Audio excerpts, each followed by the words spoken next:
सो भाई लोग कैसे हो सारे। आज का टॉपिक इतना ज्यादा क्रेजी है, इतना ज्यादा कंट्रोवर्शियल है कि कमेंट सेक्शन में वर्ल्ड वॉर 3 भी स्टार्ट हो सकती है। हम आज बात करने वाले हैं ऐसी ऑर्गेनाइजेशन की जिसके मेंबर्स के आगे बड़े बड़े कागज भी छोटे छोटे लगते हैं। क्या डायलॉग मारा है भाई। सो मैं बात कर रहा हूँ दी वन एंड ओनली अकात्सुकी की। एंड हम सिर्फ बात नहीं करेंगे, हम करेंगे इनकी रैंकिंग। सो आज हम अकात्सुकी के कोर मेंबर्स को रैंक करने वाले हैं, सबसे ज्यादा वीक से लेके सबसे ज्यादा गोकू सबसे ज्यादा स्ट्रॉन्ग तक। ड्रैगन बॉल फैंस तो अब तक गीले ड्रैगन बॉल फैंस ने तो अब तक वीडियो को लाइक भी कर दिया होगा। अगर तुमने नहीं करा तो तुम भी कर दो प्लीज। तुम इससे अग्री कर भी सकते हो, नहीं भी कर सकते हो। एंड में चाहता हूँ कि तुम भी अपनी रैंकिंग नीचे कमेंट सेक्शन में जरूर लिखो, बट हेल्दी डिबेट होनी चाहिए, गाली गलोच नहीं। दूसरी बात, ये रैंकिंग ओवरऑल स्ट्रेंथ पर है। इसका मतलब हम उनकी एबिलिटीज, उनकी इंटेलिजेंस, उनका चाकरा, उनका बैटल एक्सपीरियंस सब कुछ कंसिडर करने वाले हैं। ये सिर्फ और सिर्फ 1-on-1 फाइटिंग की रैंकिंग नहीं है कि ए हमेशा बी को हराएगा। स्ट्रेंथ के बहुत सारे पहलू होते हैं एंड हम उन सबको कंसिडर करने की कोशिश करेंगे। हम शिपुडन के 10 कोर मेंबर्स पर ही फोकस करेंगे, तो आराम से बैठ जाओ, पॉपकॉर्न ले लो एंड चालू करते हैं अकात्सुकी की रैंकिंग को। भाई चलो, आज का एआई का कोटा खत्म हुआ भाई। कितनी गंदी स्क्रिप्ट लिखता है भाई ये एआई। एंड सबके सब मिलकर मेरे को ये कहने लग रहे हैं कि एआई मेरी जॉब खा जाएगा। भाई मैं नहीं डरता एआई से। अब तू क्यों डरेगा बेरोजगार। इताची भाई ये पर्सनल क्यों हो रहे हो यार। फिर मैं बोलूं आपकी फैमिली के बारे में। सॉरी, वो तो एग्जिस्ट ही नहीं करती है ना। आमातरासु जहां भी खांसू लौंडे बोले धांसू। एक सेकंड, ये कौन सा जुत्सु है भाई। एंड मैंने कितनी बार कहा है ये सब वीडियो के एंड में करना होता है। पूरे वॉच टाइम की माँ बहनी करके रख रखी है तुम लोगों ने। ये स्क्रिप्ट राइटर पता नहीं कौन कौन से नशे करके स्क्रिप्टें लिख रहा है। एनीवेज वीडियो के टॉपिक पर वापस आ जाते हैं, वरना कोई ना कोई एनिमे के कैरेक्टर टपकते ही रहेंगे यहाँ पर। सो रैंकिंग को स्टार्ट करते हैं। नंबर 10 पर है कलकत्ता का रहने वाला हिडान।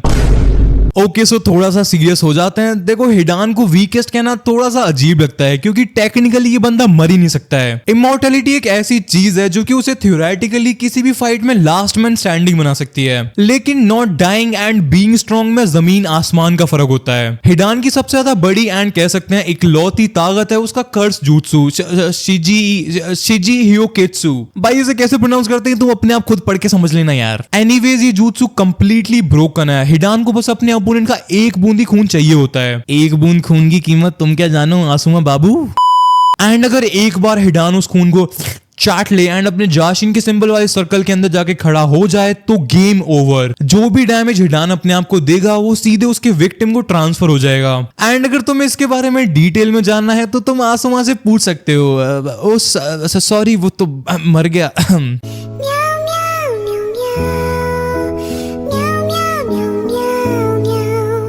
कुरुनाई, मैं तेरे से कितनी बार कहा यहाँ बैठ के रोना बंद कर, जाके अपनी गेंजुत्सु की प्रैक्टिस कर, वरना वो इताची फिर से आके बेफालतू में तेरी बेइज्जती करके चला जाएगा।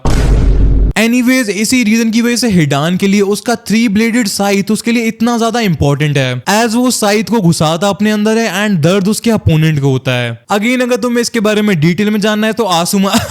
सो अब तुम सोच रहे होगे कि अगर हिडान इमॉर्टल है एंड उसके पास इतनी ज्यादा क्रेजी ब्रोकन एबिलिटी है, फिर भी हिडान अकात्सुकी में सबसे ज्यादा वीक कैसे है। क्योंकि इसके अलावा हिडान के पास कुछ भी नहीं है। सीरियसली भाई, ताइजुत्सु में वो ठीक ठाक है, लेकिन अकात्सुकी के स्टैंडर्ड के हिसाब से बहुत ज्यादा स्लो है। आसुमा टोबी जो कि एक हाई लेवल जोनिन था, उसने भी हिडान को ताइजुत्सु में काफी हद तक मैनेज कर लिया था। एंड हिडान की सबसे ज्यादा बड़ी कमजोरी है उसका दिमाग, या फिर कह लो लैक ऑफ इंटेलिजेंस। वो अकात्सुकी का सबसे ज्यादा स्टूपिड मेंबर है। स्ट्रेटेजी के नाम पे उसे बस खून चाटना और अपने अंदर साइड घुसाना ही आता है। उसका पूरा फाइटिंग स्टाइल एक ही जुत्सु के ऊपर डिपेंड करता है। एंड अगर कोई निंजा उसके जुत्सु के मैकेनिक्स को समझ गया, जैसे शिकामारू ने समझा था, तो फिर हिडान की गुद्दी काफी ज्यादा इजीली चटकाई जा सकती है। टीम आसुमा के साथ उसकी फाइट में आसुमा को मारने के बावजूद वो शिकामारू के प्लान में काफी ज्यादा इजीली फंस गया था। शिकामारू ने अपने शैडो पैरालिसिस जुत्सु का यूज करके उसे उसके सर्कल से बाहर निकाल दिया था, जिसकी वजह से उसका रिचुअल टूट गया था। एंड फिर फाइनल बैटल में तो शिकामारू ने उसे अकेले ही हरा दिया था। हिडान जो कि एक इमॉर्टल अकात्सुकी का मेंबर था, उसे लिटरली एक 16 साल के लौंडे ने, जिसका मेन हथियार उसका दिमाग था, उसने हिडान को लिटरली जमीन में दफना दिया था। ये हिडान की वीकनेस को साफ साफ दिखाता है कि उसकी इमोर्टैलिटी यूजलेस हो जाती है अगर उसे कैप्चर कर लिया जाए तो। हिडान उस गड्ढे में आज भी लिटरली जिंदा होगा, बट वो अपनी भूख और प्यास से बहुत ज्यादा तड़प रहा होगा, जो कि सुनने में ही काफी ज्यादा डार्क है। इसलिए अपनी इमोर्टैलिटी के बाद भी हिडान मेरी लिस्ट में नंबर 10 पर ही आता है। नंबर 9 पर आता है हिडान का पार्टनर काकुजू। काकुजू भले ही हिडान से सिर्फ एक नंबर आगे है, बट स्टिल काकुजू हिडान के कंपैरिजन में बहुत ज्यादा पावरफुल है। Kakuzu literally first Hokage Hashirama Senju के टाइम से जिंदा है। इसका बैटल एक्सपीरियंस अलग ही लेवल पर है ब्रो। काकुजू की मेन एबिलिटी है जियोंगू, जिसे इंग्लिश डब में अर्थ ग्रज फियर भी बोला जाता है। ये बेसिकली एक किंजूत्सु है जिसका यूज करके काकुजू अपनी बॉडी में थ्रेड्स का यूज करके अपनी टूटे हुए बॉडी पार्ट्स को वापस से सिल सकता है। एंड मोस्ट इंपॉर्टेंटली वो दूसरे निंजास के दिलों को भी चुरा सकता है। उसके पास अपने दिल के अलावा 4 और दिल थे जो उसने किन्हीं रैंडम पावरफुल निंजास से चुराए थे। एंड हर अलग दिल की मदद से काकुजू एक अलग नेचर चाकरा रिलीज को यूज कर सकता था। एंड अपनी इसी ब्रोकन एबिलिटी की मदद से काकुजू के पास 5 जिंदगियां थी एंड वो पांचों एलिमेंटल रिलीजेस को मास्टर कर चुका था। एक ही टाइम पर वो fire style, wind style and lightning style के एस रैंक जूत्सूज अपने ओपोनेंट के मुंह पर फेंक के मार सकता था। इस सब के ऊपर से उसके पास एक और क्रेजी ब्रोकन जूत्सु था जिसका नाम था दोतन दोमू, जिसकी वजह से अपनी बॉडी को डायमंड जितनी हार्ड बना सकता था। एंड इसी वजह से काकुजू के ऊपर ताई जूत्सु भी मोस्टली वर्क नहीं करता था। अगेन तुम पूछोगे कि काकुजू के पास इतनी सारी ब्रोकन एबिलिटीज थी बट स्टिल वो लिस्ट में इतना नीचे क्यों है? वेल, क्योंकि उसकी सारी एबिलिटीज को काफी ज्यादा इजीली काउंटर भी किया जा सकता है। उसका अर्थ स्पीयर जूत्सु जो उसे ऑलमोस्ट डायमंड हेड बना देता है, उसे काफी इजीली लाइटनिंग स्टाइल जूत्सु से काउंटर किया जा सकता है। एंड ये हमने देख भी रखा था एज काकाशी सेंसे ने अपनी राइकीरी से उसके दिल में सीधा छेद कर दिया था, जो कि काकाशी सेंसे की पुरानी आदत है। एनीवेज नारुतो ने भी अपने नए जूत्सु रासेन शुरिगेन से उसके 2 दिलों को एक ही स्ट्रोक में खत्म कर दिया था। काकुजू के पास अकात्सुकी में सबसे ज्यादा बैटल एक्सपीरियंस था, बट स्टिल वो नारुतो के एक नए जूत्सु जिसे उसने लिटरली फाइट से कुछ घंटों पहले सीखा था, वो उसे भी काउंटर नहीं कर पाया। इन कंक्लूजन काकुजू डेफिनेटली एक बहुत ज्यादा पावरफुल निंजा था, बट हमारी लिस्ट में आगे जो दानव आने वाले हैं उनके सामने काकुजू कुछ भी नहीं है। ओके, सो नंबर 8 पर आता है ज़ेत्सु। ये रैंकिंग शायद से बहुत सारे लोगों को कंफ्यूज कर सकती है, एज ज़ेत्सु को मोस्टली लोग अकात्सुकी का सिर्फ और सिर्फ स्पाई मानते हैं, एक ऐसा जीव जो कि सामने से कभी लड़ाई नहीं करता है। एंड ये बात व्हाइट ज़ेत्सु के लिए काफी हद तक सच भी है, लेकिन ज़ेत्सु एक नहीं है, 2 प्राणियों का कॉम्बिनेशन है, व्हाइट ज़ेत्सु एंड ब्लैक ज़ेत्सु। एंड जब तुम ब्लैक ज़ेत्सु की एबिलिटीज को इक्वेशन में लाते हो तो चीजें काफी ज्यादा चेंज हो जाती हैं। अगर मेरे पे भरोसा ना हो तो तुम ब्लैक ज़ेत्सु के बारे में मादरा से भी पूछ सकते हो।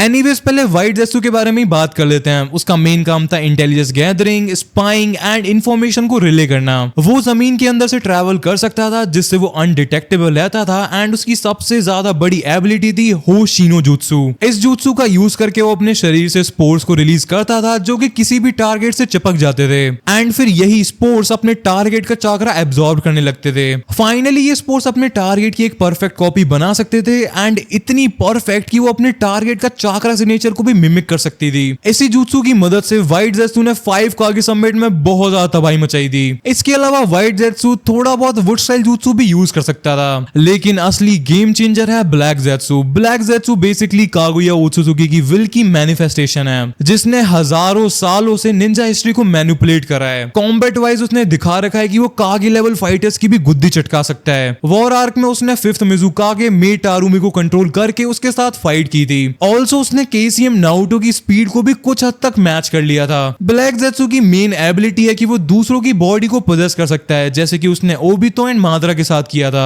ऑल्सो ब्लैक ज़ेत्सु ने मादरा को पीछे से पीछे से धोखा देकर कागुया को रिवाइव किया था, एंड इसी सिंगल मूव ने पूरे निंजा वर्ल्ड की हिस्ट्री को कंप्लीटली चेंज करके रख दिया था। आई मीन तुम खुद सोच के देखो, जिस प्राणी ने मादरा को मारा हो भले ही धोखे से, बट स्टिल वो था तो मादरा ही। इसलिए आई गेस ब्लैक ज़ेत्सु को भी थोड़ी बहुत इज्जत देना तो बनता है। एंड इसलिए मैंने फैसला किया है कि मैं ब्लैक ज़ेत्सु का एड्रेस जोरो को नहीं बताऊंगा। वैसे बता भी दिया तो वो कौन सा पहुंच पाएगा।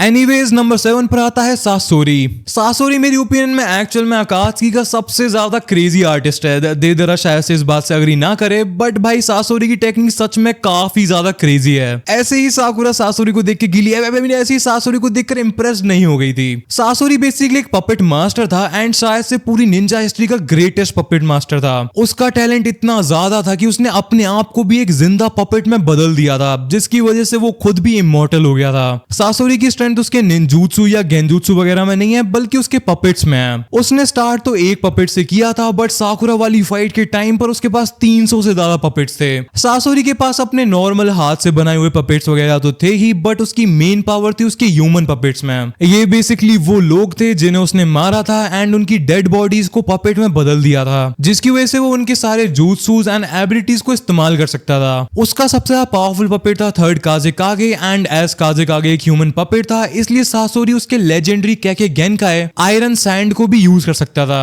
एंड अगर आयरन सैंड की बात करें तो वो अपने आप में एक बहुत ज्यादा डेडली jutsu है। इवन बोरुटो में गारा का बेटा शिनकी भी इसी एबिलिटी को यूज करता है एंड आयरन सैंड का यूज करके उसने ऑलमोस्ट बोरुटो की भी गुद्दी छटका दी थी। अब हमारे प्रीवियस अकात्सुकी मेंबर्स की तरह तुम फिर से पूछोगे कि सासोरी तो एक इमॉर्टल था एंड उसके पास लेजेंडरी लेवल के jutsus थे, बट स्टिल सासोरी नंबर 7 पर क्यों है? वेल, मैं इसका आंसर बस एक लाइन में देना चाहूंगा, क्योंकि वो साकुरा से पिट गया था। बट भाई सच में अगर मजाक से हटके बात करूं तो लेडी चियो ने सिर्फ अपने 10 पपेट्स को यूज करके सासोरी के 100 पपेट्स को काउंटर कर दिया था, जिससे ये प्रूफ हो जाता है कि सिर्फ पपेट की क्वांटिटी ही नहीं, क्वालिटी एंड कंट्रोल भी मैटर करता है। ऑल्सो इतने सारे पपेट्स को एक साथ यूज करने की वजह से सासोरी का चाक्रा एंड स्टैमिना भी काफी ज्यादा जल्दी ड्रॉप होता है एंड इसका प्रूफ हमने उसकी साकुरा वाली फाइट में ही देख रखा है। एज सासोरी ने लेडी चियो का फाइनल अटैक अपनी तरफ आते हुए देख लिया था, बट उसे डॉज नहीं कर पाया था, जिससे प्रूफ हो जाता है कि इतने सारे पपेट्स को एक साथ यूज करने की वजह से वो भी थक गया था एंड उसके मूवमेंट्स भी स्लो हो गए थे। सो नंबर 6 पर आती है कोनान। कोनान अकात्सुकी की इकलौती फीमेल मेंबर थी एंड मैं नोटिस किया कि काफी सारे लोग अपनी अकात्सुकी की रैंकिंग में कोनान को काफी ज्यादा नीचे रखते हैं। काफी सारे लोगों को लगता है कि वो सिर्फ अकात्सुकी में इसलिए थी क्योंकि वो नागतो की दोस्त थी एंड ये टोटली गलत है। कोनान बिना किसी डाउट के one of the most powerful female character है नारुतो शिपुडेन की। कोनान की सारी एबिलिटी उसके ओरिगामी वाले jutsu पर बेस्ड है। ओरिगामी समझते हो ना, वो पेपर से जो कला बनाई जाती है। मेरी इतनी प्यारी हिंदी के लिए एक लाइक तो बनता है यार, वीडियो को लाइक कर दो यार प्लीज। एनीवेज कोनान अपनी बॉडी को हजारों कागजों के टुकड़ों में बदल सकती है एंड इसका मतलब है कि फिजिकल अटैक जैसे कि पंचेस एंड किक्स का उस पर कोई भी असर नहीं होता है। कोनान बेसिकली कागजों से जो भी उसका मन करे वो बना सकती है, शूरिकन, स्वॉर्ड, टॉयलेट पेपर। ऑल्सो वो अपने आप के क्लोन्स भी बना सकती है एंड मोस्ट इंपॉर्टेंटली वो अपने ओरिगामी jutsu का यूज करके पंख बनाकर उड़ भी सकती है, जो कि नारुतो यूनिवर्स में काफी ज्यादा रेयर एबिलिटी है एंड कोनान को काफी ज्यादा एडवांटेज भी देती है। ऑल्सो उसके कागज भी नॉर्मल कागज नहीं होते हैं, वो उन्हें एक्सप्लोसिव टैग्स के साथ भी मिक्स कर सकती है। इमेजिन करो तुम्हारे चारों तरफ पेपर ही पेपर है एंड हर एक पेपर अपने आप में एक बॉम्ब है।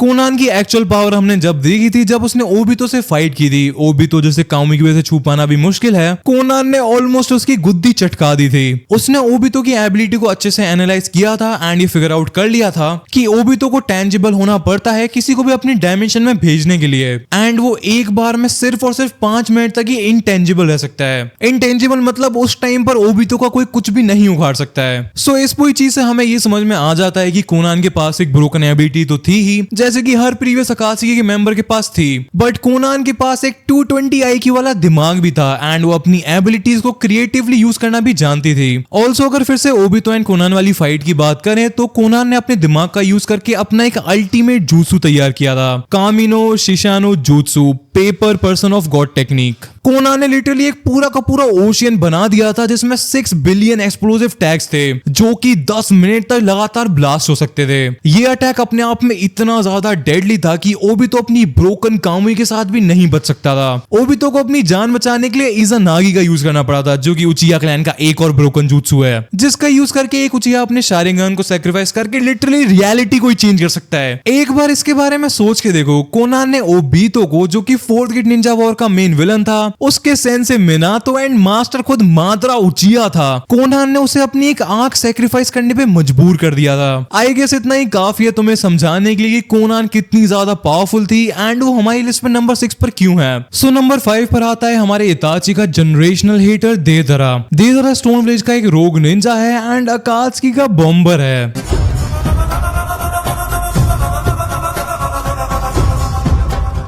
देदरा का कैरेक्टर जितना ज्यादा लाउड एंड ऑब्नॉक्शियस था, उसकी एबिलिटीज उतनी ही ज्यादा डिस्ट्रक्टिव एंड डेडली थी। एंड देदरा को अपनी आर्ट से कुछ ज्यादा ही ऑब्सेशन था एंड उसकी आर्ट थी धमाका करना। वेल आर्ट से याद आया, मैं कुछ टाइम से चैनल पर से गायब था क्योंकि मैं अपनी आर्ट पर काम करने लग रहा था। I mean, मैं एनिमेशन सीख रहा था। सो फ्यूचर में तुम्हें एनिमेशन वाली वीडियोस भी देखने को मिल सकती हैं। एनीवेज टॉपिक पर वापस आ जाते हैं। देदरा की मेन एबिलिटी है उसकी एक्सप्लोजन रिलीज। उसके हाथों में स्पेशल मुंह है जो कि स्पेशल चाकरा इन्फ्यूज क्ले को चबाते हैं एंड फिर देदरा उनसे अलग अलग तरह के बॉम्ब्स बना सकता है। उसकी बॉम्ब्स की पावर, क्ले की क्वांटिटी एंड देदरा ने उसमें कितना चाकरा डाला है उस पर डिपेंड करता है एंड उसके पास अलग अलग लेवल के बॉम्ब्स हैं। सबसे पहले आते हैं C1 बॉम्ब। ये देदरा के सबसे ज्यादा basic and small scale bombs हैं जो कि स्काउटिंग एंड छोटे मोटे अटैक्स के ही काम आते हैं। फिर आते हैं C2 बॉम्ब जिसमें देदरा एक काफी ज्यादा बड़ा सा ड्रैगन बनाता है जो कि खुद छोटे छोटे बॉम्ब्स को फायर कर सकता है एंड इवन लैंड माइंस को भी प्लांट कर सकता है। नेक्स्ट आते हैं C3 एंड ये देदरा के सुपर बॉम्ब्स हैं जो कि इतने ज्यादा पावरफुल हैं कि एक पूरे के पूरे विलेज को ही मैप से वाइप आउट कर सकते हैं। फिर आता है C4 एंड ये देदरा का सबसे ज्यादा पावरफुल बॉम्ब है जिसे वो मल्टीपल टाइम्स यूज कर सकता है। देदरा अपना एक जाइंट सा क्लोन बनाता है जो कि फटने से पहले हजारों माइक्रोस्कोपिक नैनो बॉम्ब्स को रिलीज करता है। ये बॉम्ब सांस के थ्रू बॉडी में एंटर कर जाते हैं एंड अंदर जाते ही सेल्स को डिस्ट्रॉय करने लग जाते हैं, जिसकी वजह से बेसिकली एक साइलेंट एंड अनअवॉइडेबल डेथ मिलती है। एंड इससे बचने का इकलौता तरीका है बस लाइटनिंग स्टाइल वाले jutsus को यूज करना। फाइनली लिस्ट में लास्ट में आता है C0 द अल्टीमेट आर्ट। ये बेसिकली एक सेल्फ डिलीशन वाला अटैक है जिसमें देदरा अपने चेस्ट में लगे हुए मुंह से सारी की सारी क्ले खा जाता है एंड अपने आप को एक मैसिव बॉम्ब में ट्रांसफॉर्म कर लेता है जिसका ब्लास्ट रेडियस 10 किलोमीटर से भी ज्यादा था एंड ये उसका फाइनल मास्टरपीस था। अगर देदरा के कुछ और फीट्स के बारे में बात करें तो उसने काज़ेकागे गारा को उसके खुद के विलेज में से किडनैप कर लिया था। इसमें तुम कह सकते हो कि गारा इसलिए हारा था क्योंकि वो अपने विलेज को प्रोटेक्ट करने लग रहा था, बट स्टिल एक कागे को उसी के विलेज में घुस के किडनैप कर लेना काफी ज्यादा क्रेजी बात है। फिर उसने सास्के को भी ऑलमोस्ट मार दिया था एंड सास्के के पास दोनों Sharingan and lightning style jutsus थे जो कि देदरा की सबसे ज्यादा बड़ी वीकनेसेस थे। ऑल्सो आखिर में सास्के सिर्फ और सिर्फ मांडा को समन करके एंड रिवर्स समिंग jutsu का यूज करके C0 से बच पाया था, जिसके बाद भी वो ऑलमोस्ट मरने वाली हालत में हो गया था। देदरा ने लिटरली एक उचिया को जिसके पास उसकी सारी एबिलिटीज का काउंटर था उसे लिटरली रगड़ दिया था। उसकी डिस्ट्रक्टिव पावर, उसकी मोबिलिटी एंड उसके हाथ जिनसे वो ब्लो उसकी अनप्रेडिक्टेबिलिटी उसे काफी ज्यादा एक्सट्रीमली डेंजरस अपोनेंट बनाती है, जिसकी वजह से वो हमारी लिस्ट पर नंबर 5 पर है। नंबर 4 पर है किसामे होशिगाकी। किसामे को टेललेस टेल बीस्ट भी कहा जाता है एंड सिर्फ यही तुम्हें बताने के लिए काफी होना चाहिए कि किसामे किस लेवल पर था। किसामे के बारे में मैं तुम्हें ज्यादा कुछ नहीं बताऊंगा, बस तुम इतना जान लो कि उसका चाकरा लिटरली एक टेल बीस्ट के बराबर था एंड उसके पास एक ऐसी स्वॉर्ड थी जो कि सामने वाले बंदे का चाकरा ऑब्जॉर्ब कर सकती थी। एंड मेरी ओपिनियन में किसामे पूरी नारुतो यूनिवर्स का सबसे ज्यादा पावरफुल वाटर स्टाइल यूजर है। काफी लोग यहाँ पर मेरे से डिसएग्री करेंगे एंड तोबिरामा का नाम लेंगे, बट भाई सामने वाला बंदा लिटरली शार्क है यार। मेरे हिसाब से उससे ज्यादा पावरफुल वाटर स्टाइल jutsu किसी और के पास नहीं है। एंड ऑफ कोर्स भाई एक प्राणी जिसने माइंड गाय को अपना 7th गेट खोलने के ऊपर मजबूर कर दिया हो, उसके पावर के बारे में आई डोंट थिंक कि मुझे तुम्हें ज्यादा कुछ समझाने की जरूरत है। इसलिए नंबर 4 पर किसामे काफी ज्यादा इजीली जस्टिफाइड है। सो नंबर 3 पर आता है किसामे का पार्टनर इताची उचिहा।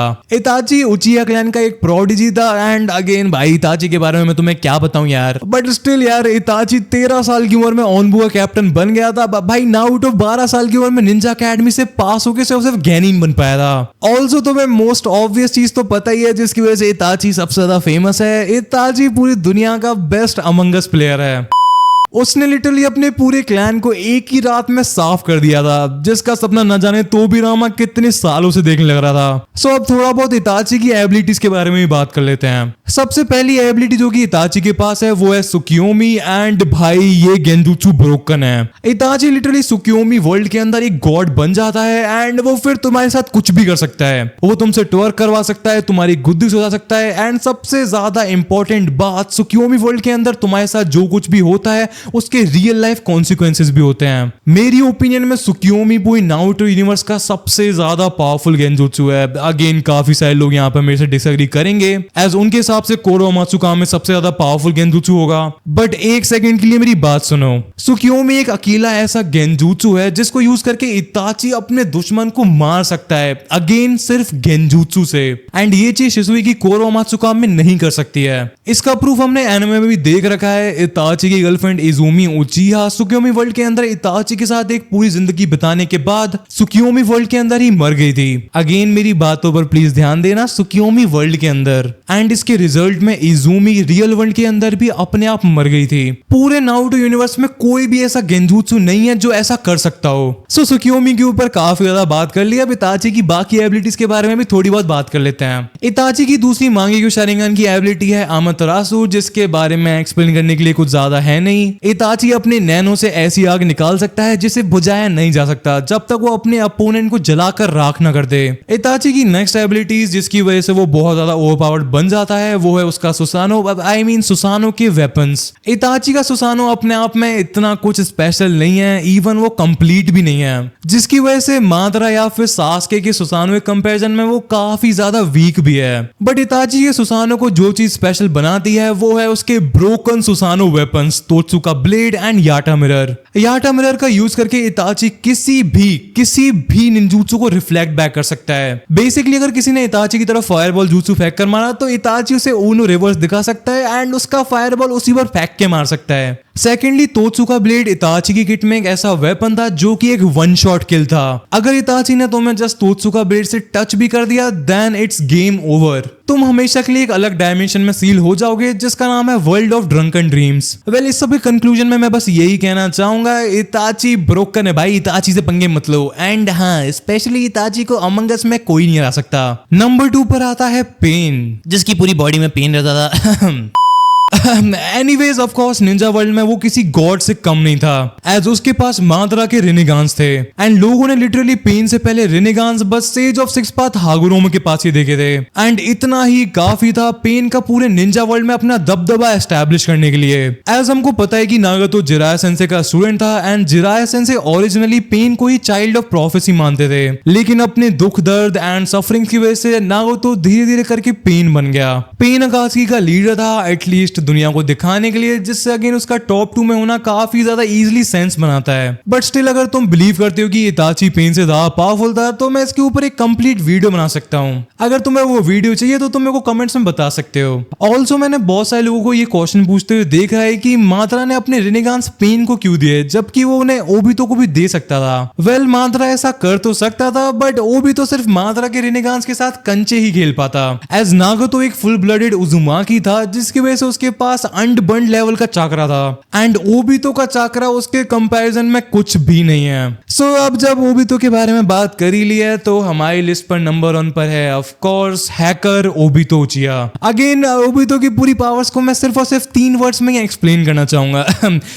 कामुई is broken. मजाक से हटके कामुई लिटरली पूरी नारुतो यूनिवर्स की टॉप 3 मोस्ट ब्रोकन एबिलिटीज की लिस्ट में आसानी से आ सकती है। एंड ऐसा नहीं है कि ओबितो के पास वो सिर्फ कामुई थी, उसके पास हाशिरामा सेल्स भी थे। एंड अगर तुमने मेरी बाकी वीडियोस देख रखी हैं तो तुम्हें इतना तो पता होगा कि हाशिरामा सेल्स क्या बवाल चीज है। मादरा के पास हाशिरामा सेल्स थे, डांजो के पास हाशिरामा सेल्स थे और उचिमारू के पास हाशिरामा सेल्स थे। एट दिस पॉइंट बेचारे हाशिरामा को छोड़ के हर किसी के पास हाशिरामा सेल्स हैं। सो हम सबको ओबितो की पावर्स के बारे में तो अच्छे से पता है एंड हमको ये भी पता है कि वो कितना ज्यादा पावरफुल था। बट लोग यार ओबितो के एक्टिंग स्किल्स को काफी ज्यादा इग्नोर कर देते हैं। ओबितो यार गलत प्रोफेशन में आ गया भाई। टोबी 1 के भाई के किस लेवल की एक्टिंग करी है भाई, इस लेवल की एक्टिंग के लिए तो वो भी तो के मुंह पर फेंक के मारो भाई 3-4 ऑस्कर्स। बट एनीवेज यार लिस्ट इतनी थी, मैं मिलूंगा तुमसे नेक्स्ट वीडियो में। तब तक के लिए अगर तुम्हें जानना है कि क्या होता अगर नारुतो एंड हिनाता पूरी टीम 7 के साथ एक हॉरर मिशन पर जाते तो तुम्हारी स्क्रीन पर एक वीडियो आ रही होगी, तुम उसे क्लिक करके देख सकते हो। एंड भाई आज तक की मेरी बेस्ट स्टोरी है तो इसे प्लीज देख लो यार।